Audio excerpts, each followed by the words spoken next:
Thanks so much for being here for week number 3. All right, there was a quiz. I did a little quiz last week to see how the in-between times are going when we're not here, how we're doing with our assignments. How many of you guys managed to read the articles this week? Wow, great turnout. Great, helpful articles, weren't they? I will say this, a couple of thoughts. Just in our whole parenting efforts, these were big topics that were covered in these articles. And so if at best, these are introductory thoughts. And you may see something there that you're feeling like, hey, I really need to do some further reading or study on. So by all means, don't feel like, hey, I'm reading everything I need to know in these categories. These are big categories. When you interact with identity issues and this whole question of who am I, if there's anything that is getting under the skin and into the mind of your child, it's in that arena, especially as they get older. If your kids are getting to that 9, 10, 11-year-old zone and up, who am I is massive, and it weighs a lot, and it's affecting them tremendously. So your understanding, as we'll see towards the end, your understanding of these issues, you're the one by God's design, you have gone before your children and you have laid out the land and you understand something about what it is to live in a fallen world and to come back from that land, if you will, and tell your kids about what's out there. That is your role. And so there's a reason why God makes us older than our kids, to give us life experience and the collection of wisdom to bring to them. So identity is huge. Manhood and womanhood was one of the articles. I think it did a great job of introducing you to some of the issues that are interacting with that subject.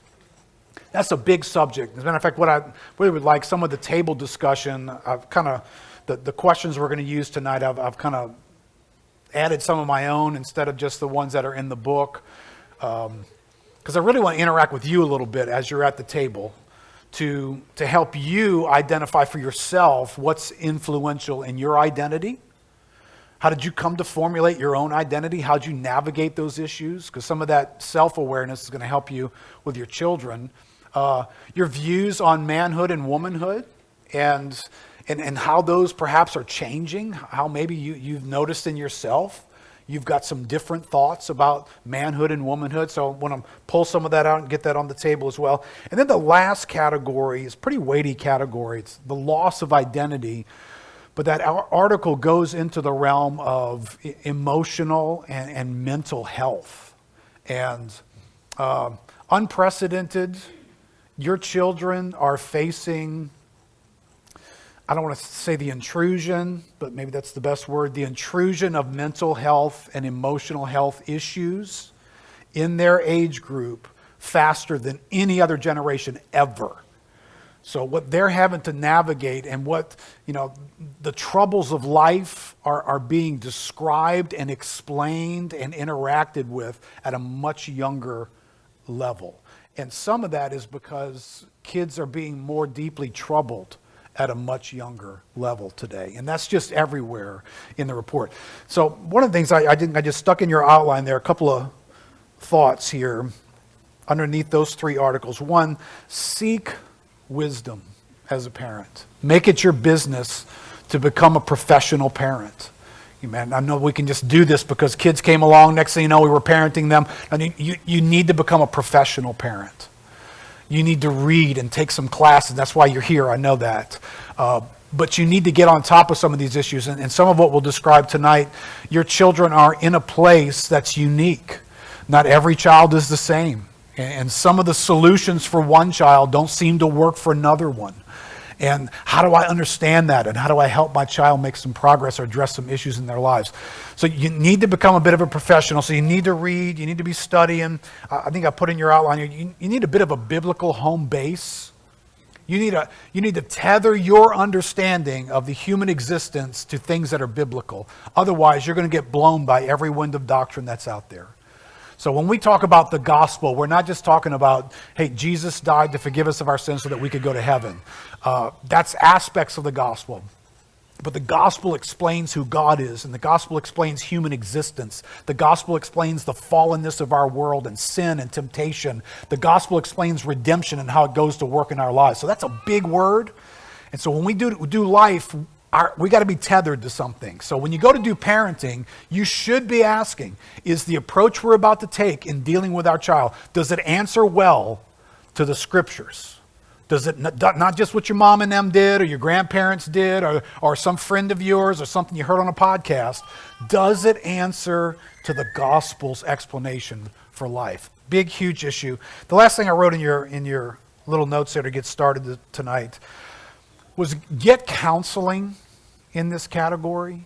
Life is complicated. Life is complex. Life is fast moving. As parents today, we're moving as fast as any generation of parents have ever moved, which means we're bumping into situations that we don't always get a chance to sit down, pay attention to, interact with in a deep way. We're just on to the next thing very, very quickly. And sometimes good advice can be scarce, it can be random, it can be too culturally trendy, and it can be too simplistic. The simplistic stuff, by the way, tends to come from us.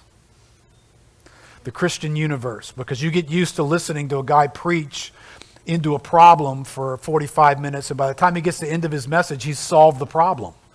And you think that's how life is. And you do that with your children, and it doesn't seem to work. And then other people you're walking with give you very simple answers to complicated behavioral issues.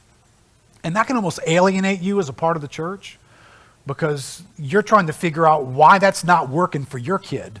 And the only thing you can come up with, because everybody around you keeps giving you the simple answer, is there something wrong with you? You're not doing something right as a parent. And maybe you're not, but guess what? We're never always doing what's right as parents. We need the grace of God and the power of the Spirit of God at work among us. But sometimes you're in a situation and life is happening, and the best thing you can do is get some input. And, when I say counseling, I don't rule out, but I don't necessarily mean some kind of professional psychological counseling. I wouldn't rule that out. There are some situations where that would be helpful. I would say this is just in terms of the ministry of the church. I think when you start down that avenue, start with pastoral counseling. And hopefully the pastors are humble enough and wise enough to bump into a situation and say, hey, look, I don't really know what to tell you about this. But as you interact with somebody, let's keep the conversation going. And it may be that you go to, and I've done this with folks who have gone to get professional counseling, but they'll just, every once in a while, just come in and download, hey, my counselor said this and said this and said this. What do you think? And just trying to stay tethered to the gospel, right? But don't be stuck in a situation where you're just not getting the input that you need. Parenting's, it's tough. It's tough without all the cultural noise we got going on. So give yourself permission to need some input. Husbands and wives, encourage each other in that. Don't go to war with each other. If you have to go get counseling, it's not because somebody failed and somebody's not showing up and doing their job. It's just parenting in today and parenting period. It's tough. So if you got a need, come and seek some help. We definitely don't have all the answers, but maybe we can steer you a little bit and give you some thoughts to further study some things as well and meet with you further if that would be helpful. All right. We're going to watch the video tonight, and just to give you a heads up on the evening, I'm going to probably squeeze the table discussions a little bit, because I want to make some room for those two articles that you've interacted with beyond this. The authority article, if you put a gun to my head and you said, I think I would say this, I haven't thought this out completely. Well, apart from sharing the gospel with your children, if you were to say, Keith, what's one other thing would you want to absolutely make sure is in our parenting approach? I would probably say authority, a clear understanding of authority. So we want to interact with that a little bit tonight, so we're going to interact with that article some and just let us talk out loud together at the end. But let's watch the video, and then we'll do some table discussion out of these questions. All the questions, right, like I said, are in the little notes that you picked up. If you didn't get some notes, I think we've got some more available up here. You can come up, help yourself. I know these are just big subjects, and I'm sure like at our table you didn't get a chance to get too far into all those questions. Maybe a good thing for you just to have some conversation, husbands and wives, as you get a chance to interact with some of this a little bit further. But as we started out this study together, part of what we're doing is identifying ways that we can strengthen the sense of community that we share. And not every child's need and not every household is going to be walking some things out exactly the same way, but we need to be informed by the same principles. And how exactly some of that gets applied, there's going to be some unique elements to that. But when the body of Christ loses its sense of what we're tethered to, that's when the community falls apart. So we're not here to turn each other into carbon copies of each other, but we do want to draw from the same biblical revelation and the scriptures and the truth about what God says about humanity and himself, etc. So let me just interact with some elements of thought here with you guys. As we said, this is kind of like, let's just have coffee together and whatever life is serving up for you and what you're experiencing in your own home. But I want to narrow it down a little bit to some of what was in the articles that you guys had a chance to read. If you want to ask any questions in the identity or manhood, womanhood categories or the other categories, that's fine. All right, I didn't put these on slides. I put them in your notes. All right, so you guys can look at these with me just for a second. Let me read a couple of these and then just going to get some responses from you in this category of authority. And Gina and I will try and interact with that a little bit. All right, so here's the first one. Paul Tripp, in his book on parenting, in his authority chapter, he says, "She was in tears as she spoke to me. Her frustration and dismay were written all over her face. She pushed through the crowd during a break at a weekend parenting conference. She was determined to talk to me, and it seemed nothing was going to stop her. She said, 'I came here this weekend because I had to talk to you. You guys make parenting seem easy.'" All conferences do that, by the way. Whatever it's about, it's easier than when you go home with it. "With all your stories and your principles, but it isn't easy. I have a 4-year-old son who I cannot control. There's nothing that I can do or say that will make him obey me.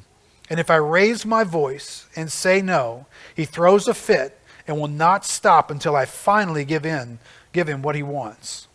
Rather than me parenting him, I feel he's controlling me. I know it's wrong, but every morning I dread when he wakes up and I can't wait for the evening when he goes to bed. In between, it's just battle after battle. Nothing is easy or enjoyable. The new thing now is that if I even hint at saying no to him, he hits me. I know he's only 4, but he has really hurt me a couple of times. I'm at the end of my rope, and I don't know what to do." All right, at this moment, many Christian parents would like to give you a very simple answer. But if that at all sounds like your story, the only hope is you don't have a weapon in your purse to respond to somebody's simple answer, because there are moments in which particular children have a unique will on them. Let me just say this carefully, because I appreciate one of the things the guys in the video said. In not turning everything into a crisis. All right, so there is a reality here that you could have a 4-year-old, I think that's what she said her child was. You could have a 40-year-old this is really not a crisis. It's just a matter of learning some better approaches to how you lead that child. And then there are some 4-year-olds who you are having a crisis. That child has a unique will on them that is not like anything anybody else has seen. And you're going to have some challenges in how you lead that child. But this principle, this is where you go back to some principles that we never jettison. All right, you and your child and your household answers to something. There is authority in this universe. Right? So it's very important that you recognize that, and you're going to be bringing that to your 4-year-old or whatever your situation is. So here's what he goes on and says, and then you guys can throw some questions or experiences out. Here's his principle. One of the foundational heart issues in the life of every child is authority. Teaching and modeling the protective beauty of authority is one of the foundations of good parenting. What is going on between this mother and her son is deeper than moments of disrespect, deeper than defiant episodes, and deeper than a refusal to obey. All of these sad things are rooted in a very significant heart issue: authority. You could argue that if you don't deal with this fundamental heart issue, all the good things you seek to accomplish as God's tool in the life of your child will not work. To begin with, it's important to always keep in mind that as a parent, you are never just dealing with the words and action of your children. You are always also dealing with the thing that shapes, directs, and controls the behavior of your children: the heart. And there is no more important heart issue for every child ever born than the issue of authority. Your children must learn early that they have been born into a world of authority, and they're not it. All right, so huge principle. Massively, if you were on your way over here tonight and you listened to the news on the way over, you listened to protests and situations on campuses and whether police should be involved and people responding, etc. You do recognize when you watch that playing out, that's all interacting with authority. And our world is allergic to authority today. And it's the reason why so many things are sounding the way that they are. That's the world we live in, right? So when you think about leading your children, interacting with them, interacting with their behaviors, all right, give us some shout out. Just what are some challenges, some issues, some questions you'd have about just establishing authority in relating to your children?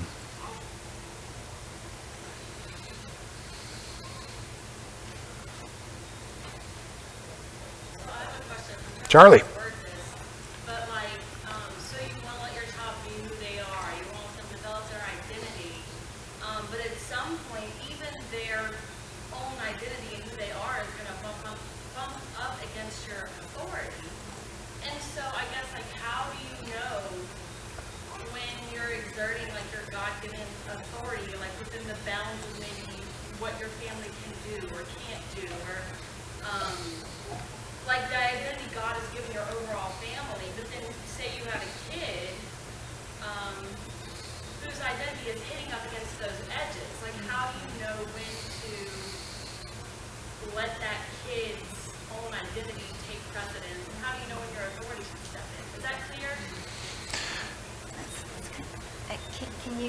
What is the age of the child? Well, right now it's a hugely hypothetical question, but okay. So, I'll be a little more specific. Sorry about that. Say in my family, so I have 6 kids, so obviously that gives us some limitations. We have a culture in our family, but let's say we have one kid who identifies as an only child. Or would like to. That's great. I identify as an only child. Thank you. That's great. He wants to exert that. They want to be fiercely independent and not part of the whole. But there's a sense in which, as a parent, you want to encourage that. You want to encourage that. Okay, you're independent. You have these wants and desires, and you didn't ask for a big family, and of course you're going to want some things outside of this. But then at the same time, we have 6 kids. You can't give everything to this one child. You have to be able to come in with authority and say, no, you're part of the group. You're part of you have to be in the group. You have to do what we're doing because God put you into the family. And so there's sometimes an overarching identity that holds all the kids in, but then there's each kid has their own things that bump up against that. Does that make sense? Yeah, and I think you pointed out, and you said it instinctively, God has placed you, right? That's an authority expression. You just introduced the child to the idea that you are here under somebody else's plan besides your own. And by God's, and this, we're preparing our kids for life when we say, hey, by God's sovereign plan, and we should use that language with them. By God's sovereign plan, you are not an only child. You are in a family. And it is his purpose that you would be interacting with. When a child doesn't like authority, it's because he's not getting their way. And when you got to share life with a bunch of other kids, and that diminishes things, that takes away some of your opportunities. You're not an only, I mean, we had lots of these, we had 7 kids. We had lots of these conversations with our kids that, no, we can only do so much. We can only afford so much. No, you get to pick a sport and maybe something else besides, but that's it. So there were limitations that came into their life. And the only way to explain that was to install a view that we're fulfilling the purposes of God. God has placed you in this family. And you're ultimately asking them and pointing them to submit themselves to that plan. You got a plan. I hear it. You want that. I understand that. I think I'd be kind and understanding. I think it's sacrificial to be a part of a big family. I wouldn't make that brutish in interacting with them or harsh, but I would be helping them interact with God has put you in a place, and by God's design, you're in this family. Well, and all of those edges that are there is part of God's design to have those family members shave those off a bit. And whether this is a female or a male, he or she will be in a marriage one day, and they won't be an individual, and they will be tethered to another person who is not like them. And they won't be able to leave, Yeah. You're going to be stuck. No. Yeah, I'm guessing most everybody does this, but I think it's a proper biblical thing for parents to do is to reference the future settings of their lives, because you are preparing them for that. And so we I don't know, lots of conversations, probably even recent ones, where you're preparing them to be married one day. You're preparing them to have their own family. And in that, there's going to be a great deal of self-sacrifice and self-denial and you preferring somebody ahead of yourself. They don't like the way that feels, but it's preparing them for the future. So I think you do think in light of those things. You mentioned something else that is a massive undercurrent in our culture, and it starts before most of us, except for Warren. Actually, no, probably AJ. I had to get older than Warren. AJ.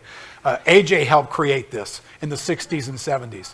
All right, so baby boomer generation comes along, starts having lots of kids. Dr. Spock writes a book on raising children. It becomes a best-selling book on parenting of that time, of all time. And Dr. Spock has the idea of how important it is for your children to learn to express themselves. So self-expression makes its appearance onto the scene. And that gets licensed and encouraged and licensed and encouraged. And every 10 years, it morphs a little bit more to where it's become what it is today. So now you've gone from self-expression to self-definition, self-identity. I define who I am. I look inside and figure out who I am.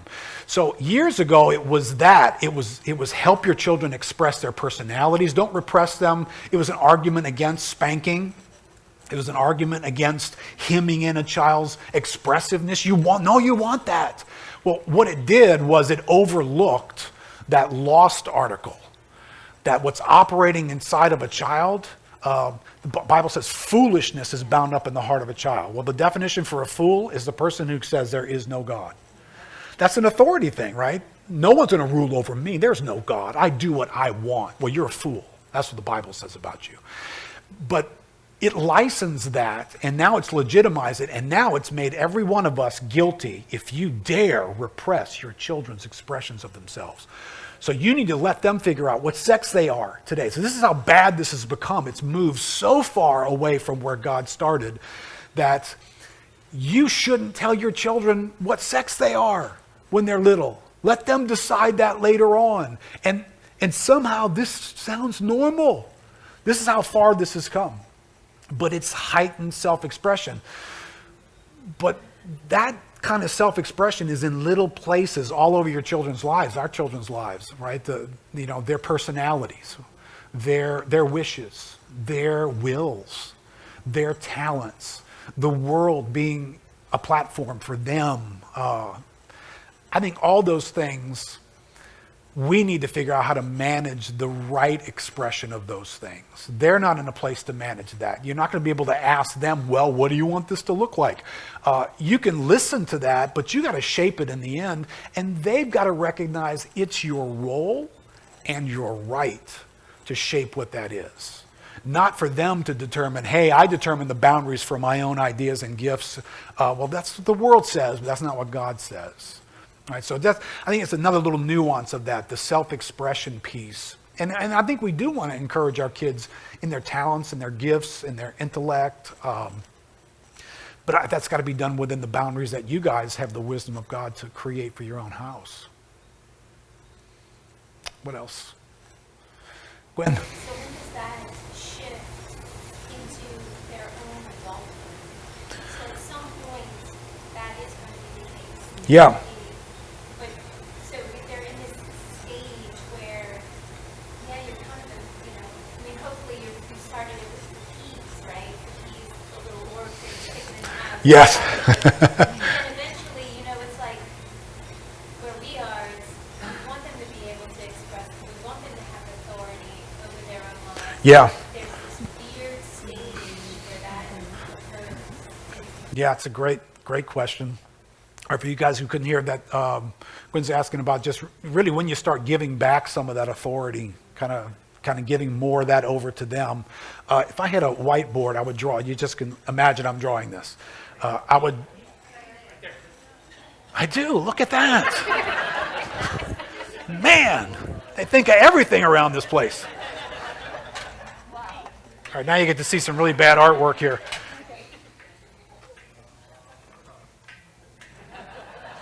Let's use a different one here.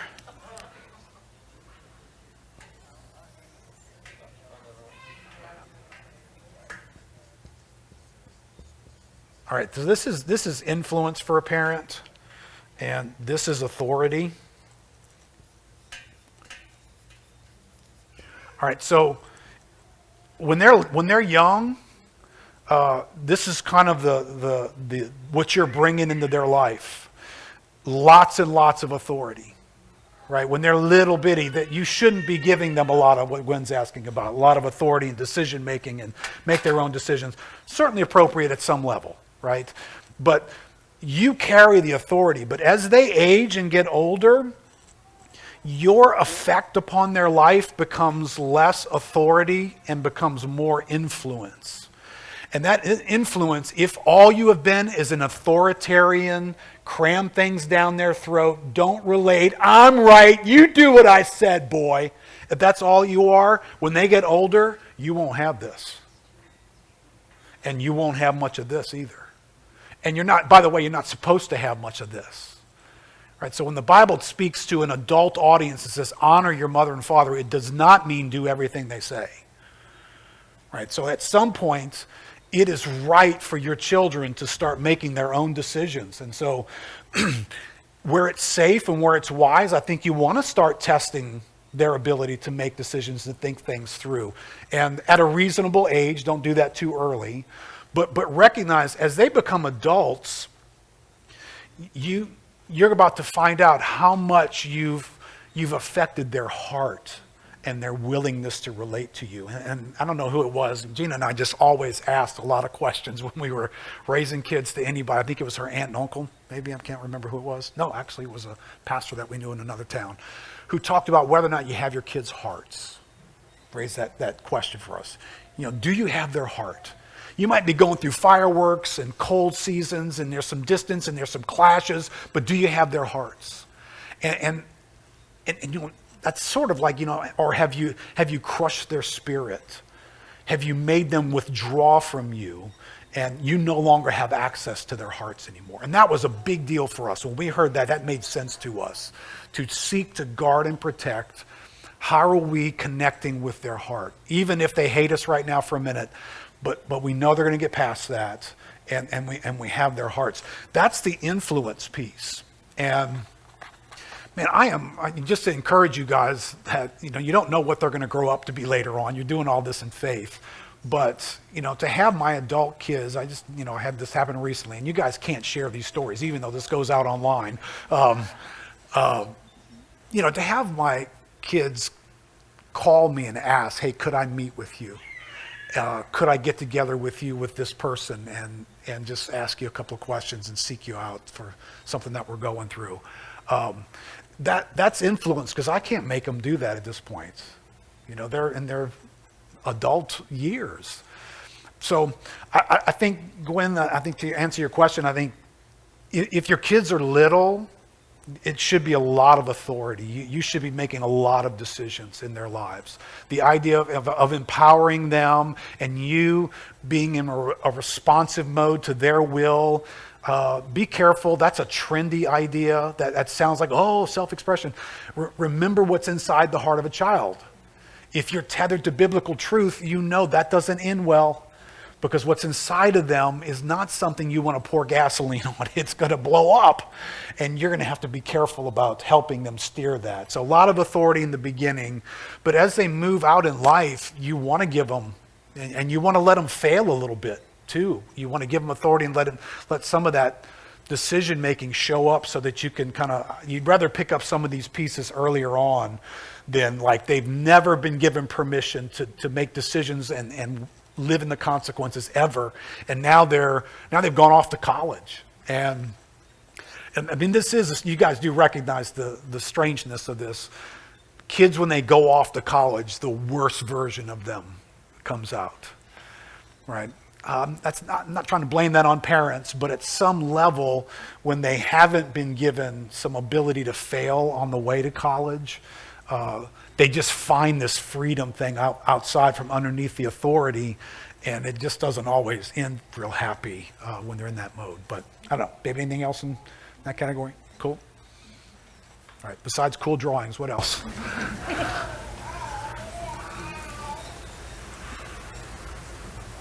Maybe a simple question, but I'm wondering how much when you have conversations with your kids, maybe on the gender identity side of things, how much of the time that you spent in that conversation did you spend addressing not everybody that you're going to bump into is going to believe what I'm telling you? So like, did you focus your time and your effort on this is what the Bible says, this is what God says, and that's it? Or did you focus some of that time on this is what the Bible says and what God says, but this is what you're going to bump into when you go to school? You're going to be with people that don't believe that. They believe this. Yeah. How much did you spend preparing them? I don't want them to be blindsided. Right. Thinking that this is the only school of thought. Yeah. Our kids are fairly young in this case. How old are your children? So 9 is the oldest, and Okay. 5 would be Yeah, it's a very different day already. I mean, I think my high school daughter was beginning to bump into those things, unlike my other children, who my older 4 were homeschooled all the way through high school. But Grace went to an art school, and these were things that she was interacting with. It was a very liberal school, and I think even maybe in 10th grade, they decided that they were going to just make all of the bathrooms neutral, gender neutral. Of course, there was great concern from parents, and so then they ended up changing that. But,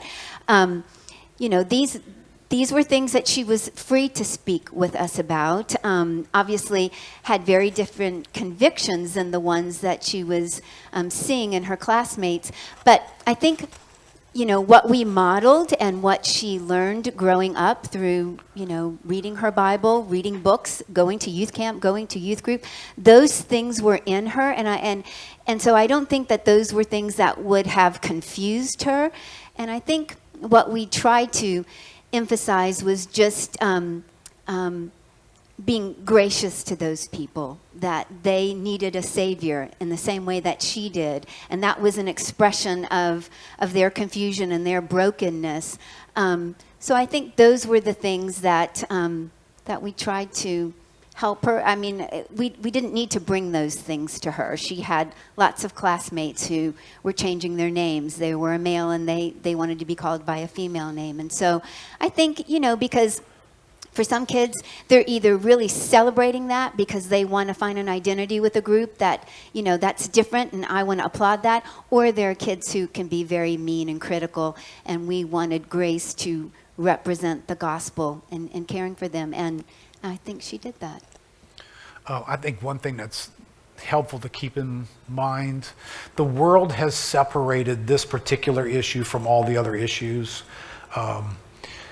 Sin separates us from God. And so when we interact with our kids and we're describing this area, I think we're pulling it into something like the gospel narrative. So we're explaining the brokenness of the world, and it's broken in a lot of different ways. And so the confusion comes in where this is treated in such a way that how does your child relate to this person? Well, a little bit of that needs to get thought through from our standpoint was how does your child relate to the liar sitting next to him in class, to the person who steals sitting next to them, the disrespectful person. They're relating to sinners. And so this category is another expression of sin. It's out of bounds activity. It's not righteous. So I think we want to bring the gospel to that moment and help them understand what God has said. This is what God has said, and clearly that's what we're going to believe. God knows what he's talking about. We're going to defer to what he says, not everybody else. But when we go to relate to these people, I think you're right to be able to explain, hey, not everybody believes that. And because not everybody follows the Lord. And that's what happened when the world fell and sin came into the world. It became very confusing for people, and they make their own minds up about things, and they don't follow God. And in this category, sometimes it causes them to be confused about those things. Depending on your children's age, I think our oldest daughter, we were not fans of Halloween. We did not, promote spiritual witchcraft and blah, blah, blah. So I don't know how old she was, maybe 3, 4. All right, I'm only off by a year, babe. I'm just glad I remember I have a daughter. So she walks out to the front yard and yells at the neighbor across the street. I forgot her name. Miss Lori. That does not glorify Jesus. So all she knew is just the world was black and white for her. There are things that please God and there are things that are not. So I think you got to help your kids do life in a broken world in a way that's going to eventually lead to the gospel presentation for people.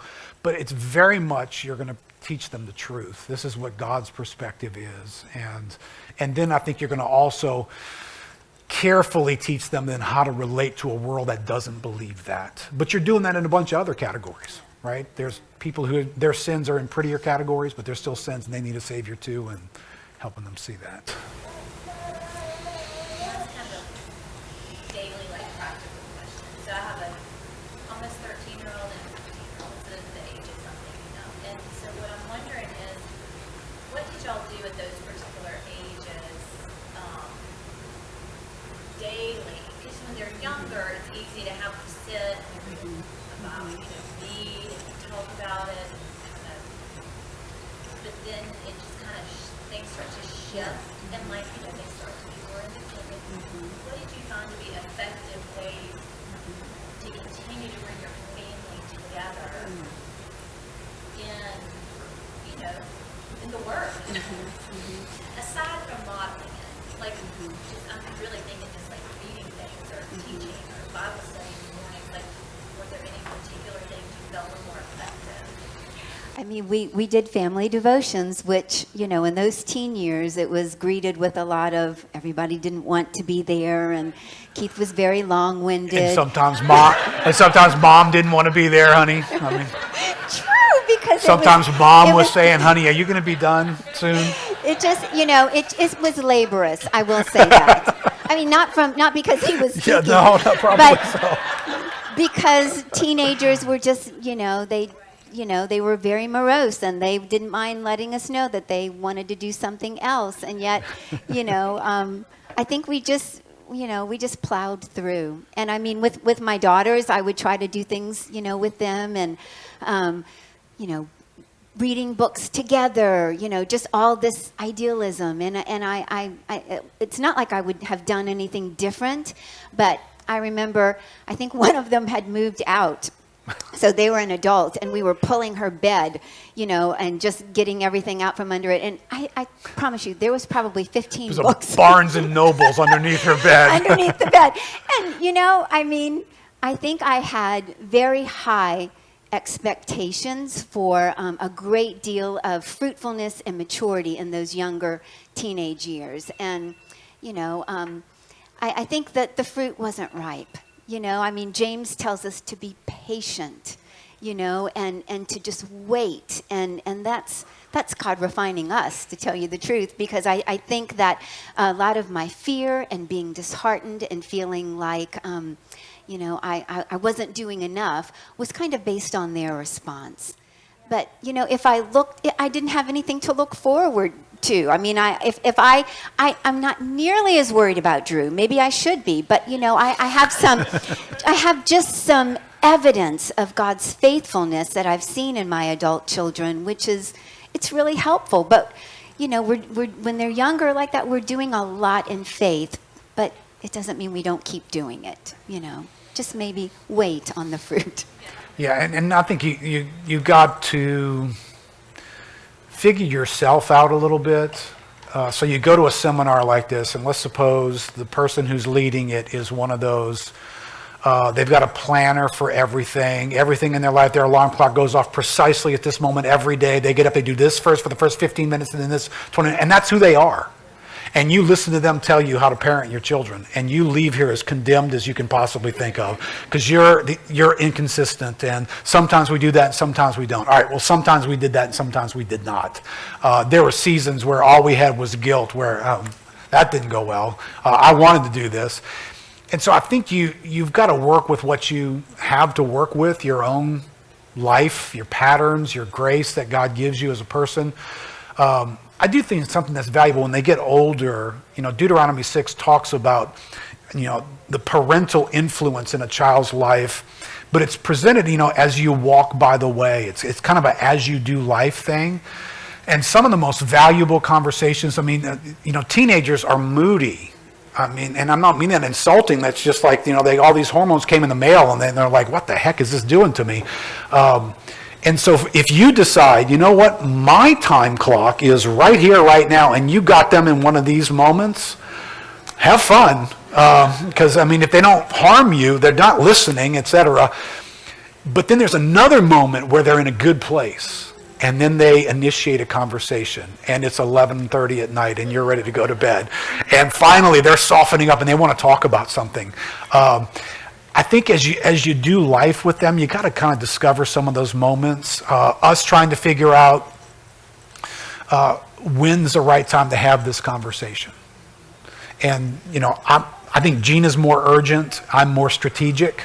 So I'm looking for the right moment. Gina's looking for it to happen right now. When you get home, you need to talk to him about.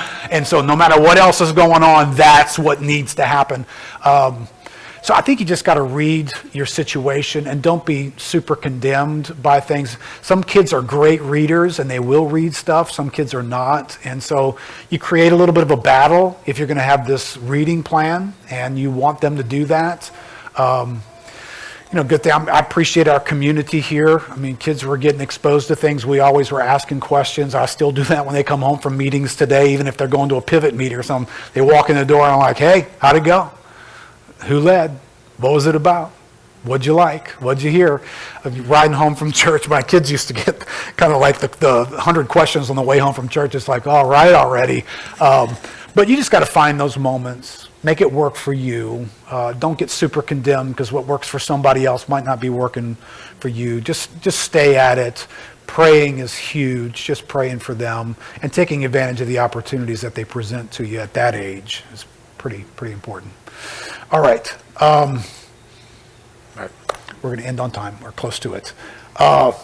At some point, I really would like for us to maybe take a little bit of our time together and just do something that's massively important. We didn't get very far into these notes at all. Please read those articles. Super, super helpful. Hold on to this thought. You may need to construct some ways that you're paying attention to how are your children doing with authority. And the one word that made sense to us to hold on to throughout their years of parenting was responsiveness. That when we spoke to our kids, when we gave them something to do, when we interacted with them, we were always looking for responsiveness. If they were ignoring, not making eye contact, not doing what we were saying, not doing it when we said to do it, getting around to it when they, kind of like they had that attitude of having to be told 2 or 3 or 4 times to do something. Every one of those things is a disregarding of authority.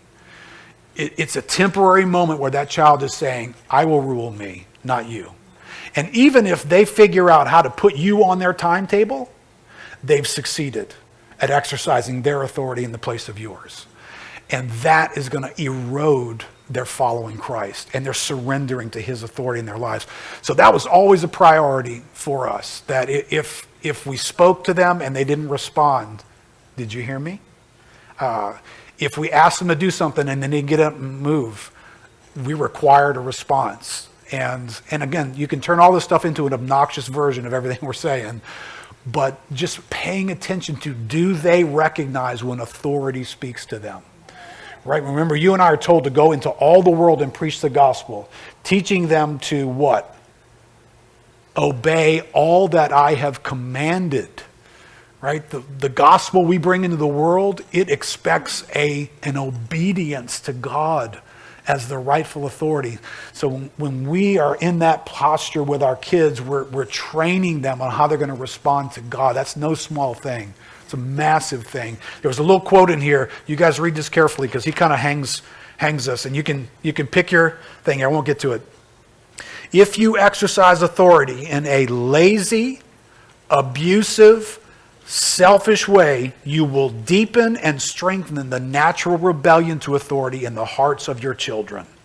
So own whatever word means something to you. When it comes to authority, are you lazy? Because you just don't feel like going the extra mile and requiring something of their response and following up with them on that? Are you abusive? You're so heavy-handed and the way in which you interact with them is authoritarian and it's harsh. Or do you do this in a selfish way? Do you use your authority for your own gain and your own benefit? You get your kids to step and fetch things for you because you have the right to tell them what to do. So therefore, you don't do that. Yeah. Hey, remember, you got to teach them servanthood as well, not just authority. But just in that authority category, pay attention. Is authority alive in our home? Is it observable? Is it experienced? Is it honored? Do we appreciate it? Do we speak about it in such a way that you're going to appreciate that this is God's grace for you? I'm a man under authority. I thank God that he rules over my life. The way in which husbands and wives relate, we're just modeling our appreciation for authority. And our kids, again, if I could tell you nothing else in this class, if your home didn't have anything else in it, godly, loving, godlike characteristic of authority in it will take your kids a long way. Very important. Anyway, all right. Bless you guys.